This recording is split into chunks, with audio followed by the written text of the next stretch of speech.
इस वीडियो में हम बात करेंगे 8th पे कमीशन की। आपकी सैलरी और पेंशन में कब होगा इजाफा, इससे जुड़े कुछ 5 बड़ी अपडेट्स आ गए हैं जो आपको जानना बहुत ज़रूरी है। तो इसलिए वीडियो के आखिर तक बने रहिएगा। नमस्कार, आप देख रहे हैं न्यूज़ 18। मैं हूं आपके साथ श्रुति श्रीवास्तव। केंद्रीय कर्मचारियों और पेंशनर्स की नई सैलरी के लिए 8वें वेतन आयोग ने काम तेज कर दिया है। दिल्ली के दफ्तरों से बाहर निकलकर आयोग अब सीधे अलग अलग राज्यों में जाकर कर्मचारियों की समस्याएं सुन रहा है। दरअसल केंद्र सरकार के विभिन्न विभागों में काम करने वाले करीब 1 करोड़ से ज़्यादा कर्मचारियों और रिटायर हो चुके पेंशनर्स के लिए एक बहुत ही काम की खबर है। हर महीने बैंक खाते में आने वाली सैलरी और पेंशन में बढ़ोतरी का जो इंतजार आप लोग कर रहे थे, वह प्रक्रिया अब तेजी से आगे बढ़ रही है। 8वें वेतन आयोग यानी 8th पे कमीशन से जुड़ी कार्यवाही ने अब पूरी तरह से रफ्तार पकड़ ली है।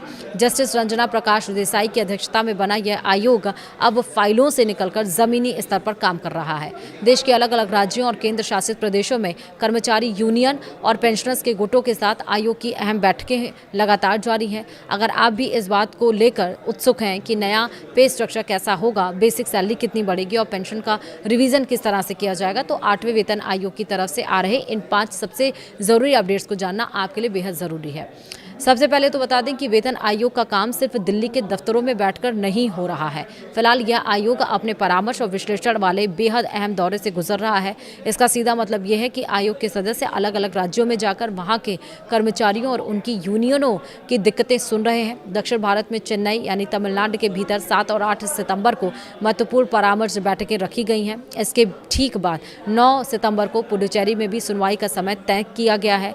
उत्तर भारत की तरफ रुख करें तो चंडीगढ़ में 16 से 18 सितंबर के बीच वहां के और आसपास के राज्यों के कर्मचारी संगठनों से आमने सामने बैठकर बातचीत होगी। वहीं राजस्थान के जयपुर में 31 अगस्त और 1 सितंबर को होने वाली बैठकों के लिए आवेदन जमा करने का काम किया जा चुका है। सैलरी का नया ढांचा तैयार करना कोई आसान काम नहीं है। इसके लिए महंगाई के सूचकांक, देश के आर्थिक हालात और अलग अलग क्षेत्रों से आ रहे वित्तीय प्रस्तावों को बारीकी से समझना होता है और इसी काम को तेजी से और वैज्ञानिक तरीके से करने के लिए आयोग ने अपने कंसल्टेंट यानी सलाहकारों की नियुक्ति से जुड़े नियमों में कुछ जरूरी बदलाव किए हैं।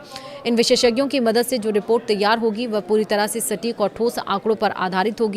सरकारी कर्मचारियों के बीच आजकल सबसे ज्यादा चर्चा फिटमेंट फैक्टर को लेकर ही हो रही है, क्योंकि इसी से तय होता है कि सैलरी में असल उछाल कितना आएगा। आपको याद दिला दें कि 6ठे वेतन आयोग में यह फिटमेंट फैक्टर 1.86 तय किया गया था। फिर 7वें वेतन आयोग में इसे बढ़ाकर 2.57 कर दिया गया, जिससे बेसिक सैलरी में अच्छा खासा इजाफा देखने को मिला था। अब 8वें वेतन आयोग को लेकर कर्मचारी संगठनों की तरफ से लगातार यह मांग उठाई जा रही है कि फिटमेंट फैक्टर को 3.68 से लेकर 3.83 के बीच रखा जाए।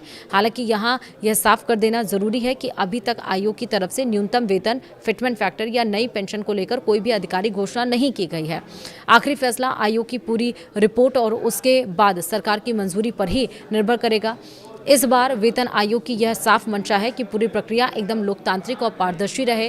कोई भी फैसला सिर्फ बंद कमरों में लेने के बजाय आयोग हर विभाग के कर्मचारी प्रतिनिधियों, स्थानीय परिसंघों और पेंशनर एसोसिएशन को पूरा मौका दे रहा है। लोग अपनी समस्याएं और सुझाव लिखित रूप में या फिर बैठकों में मौखिक तौर पर सीधे आयोग के सामने उठा सकते हैं।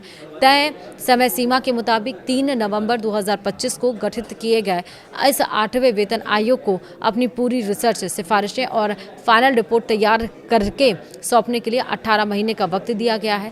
जब देश भर में चल रही ये सभी बैठकें खत्म हो जाएंगी, तब आयोग जमा किए गए सभी आवेदनों और सुझावों को गहराई से अध्ययन करेगा। उसके बाद एक फाइनल रिपोर्ट तैयार करके केंद्र सरकार की मेज पर रखी जाएगी। जब उस रिपोर्ट पर केंद्रीय कैबिनेट की मुहर लग जाएगी, उसके बाद ही नया वेतन ढांचा देश भर में लागू होगा।